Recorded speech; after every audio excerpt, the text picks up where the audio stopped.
স্ত্রীর লজ্জাস্থানে মুখ দেওয়া যাবে কিনা? প্রথম কথা হচ্ছে মুখ, এটা হচ্ছে নাপাক না, এটা পাক একটা জিনিস। আপনি মুখ দিয়ে কিন্তু তাসবিহ করছেন, মুখ দিয়ে কিন্তু আপনি নামাজ পড়ছেন, এই মুখ দিয়ে কিন্তু আপনি আল্লাহকে ডাকছেন, এই মুখ দিয়ে আপনি কোরআন তেলাওয়াত করছেন, এই মাহে রমজানে তারাবির নামাজ পড়ছেন, এই মুখের মাধ্যমে আপনি কিন্তু 5 ওয়াক্ত নামাজে সূরাগুলো পড়ছেন। এত পবিত্র একটি জায়গা, এখানে ইসলামের মাসআলা হচ্ছে বিষ্ণু ইসলামের কাছেও কিন্তু এই ধরনের প্রশ্ন করা হতো। আমার বিষ্ণু ইসলাম তখন সাহাবাদেরকে বলতে, ও সাহাবারা, এটা করার কোনো প্রয়োজন নেই, এটা খুব একটা ইম্পর্টেন্ট নয়।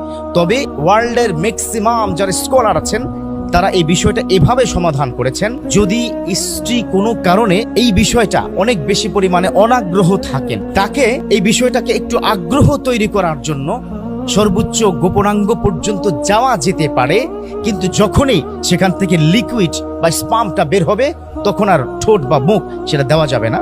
সেক্ষেত্রে ওয়ার্ল্ডের সব স্কলাররা একমত হয়েছে যে না, সেখানে মুখ দেওয়া আসলেই যাবে না, আসলেই অনুচিত। কারণ একটা পবিত্র জিনিস অপবিত্র জায়গায় যতটা না দেওয়া যায় ততটাই উত্তম।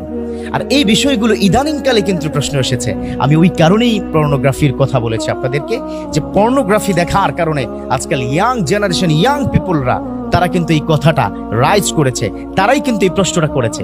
তবে প্রশ্ন করার ক্ষেত্রে কোনো অপরাধ নেই, জানা দরকার আছে। কারণ একটা ছোট্ট জ্ঞান না থাকার কারণে আপনার গোটা জিন্দেগি আপনি ভুল করছেন, কন্টিনিউ করছেন ভুলটা।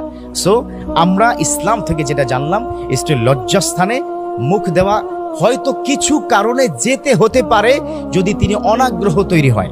তবে সেখানে লিকুইড বা স্পাম যদি বের হয়, এই ধরনের যদি আপনার কাছে মনে হয়, ডেফিনেটলি সেখানে মুখ দেওয়া জায়েজ নেই, যাবে না।